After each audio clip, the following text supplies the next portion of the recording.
আজকে ভিডিওতে জানতে পারবেন যে আপনি কিভাবে ফেসবুক টু ফ্যাক্টর অ্যাথেন্টিকেশন চালু করতে পারবেন।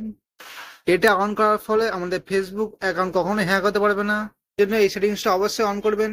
সর্বপ্রথম আমার নিজের ফেসবুক পেজে চলে আসবেন। এরপর কোণের দিকে থ্রি লাইন দেখতে পাবেন, এখানে আমরা ক্লিক করবেন। এরপর এখানে দেখতে পাবেন সেটিং আর প্রোফাইলস, এখানে ক্লিক করবেন। এরপর এখানে দেখবেন সেটিং, এখানে ক্লিক করবেন। এরপর এখান থেকে এরকম পেজে আসবেন। উপর দিকে এবার দেখতে পাবেন অ্যাকাউন্ট সেন্টার, এই অপশনে আমরা ক্লিক করবেন।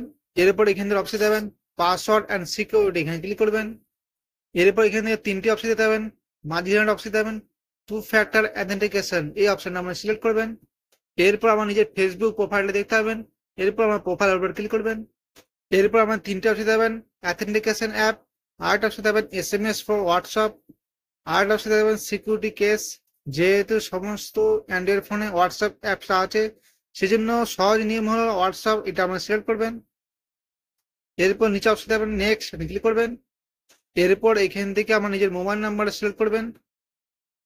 নিচে দেখতে হবে নেক্সট, এটা ক্লিক করবেন। এরপর হোয়াটসঅ্যাপে 6 ডিজিটের কোড আসবে, সেই কোডটা আপনারা এখানে এন্টার করবেন। এরপর নিচে দেখতে হবে নেক্সট, এখানে ক্লিক করবেন। এখানে দেখতে পাচ্ছেন two factor authentication is on, এখান থেকে আমাদের টু ফ্যাক্টর অ্যাথেন্টিকেশন অন হয়ে গেছে। এরপর নিচে দেখতে পাবেন ডান, এখানে ক্লিক করবেন। এরপর থেকে আমাদের ফেসবুক যদি কেউ লগ ইন করে, যতক্ষণ না সে কোডটি বসাবে আমাদের ফেসবুক এখনো হ্যাক করতে পারবে না। সেই জন্য এই ভিডিওটা দেখে অবশ্যই Facebook two factor authentication on করে নেবেন। তো আশা করি বন্ধুরা বুঝেছেন কিভাবে Facebook two factor authentication on করতে হয়। ভিডিওটা ভালো লাইক করবেন, চ্যানেল নতুন তাহলে অবশ্যই সাবস্ক্রাইব করবেন।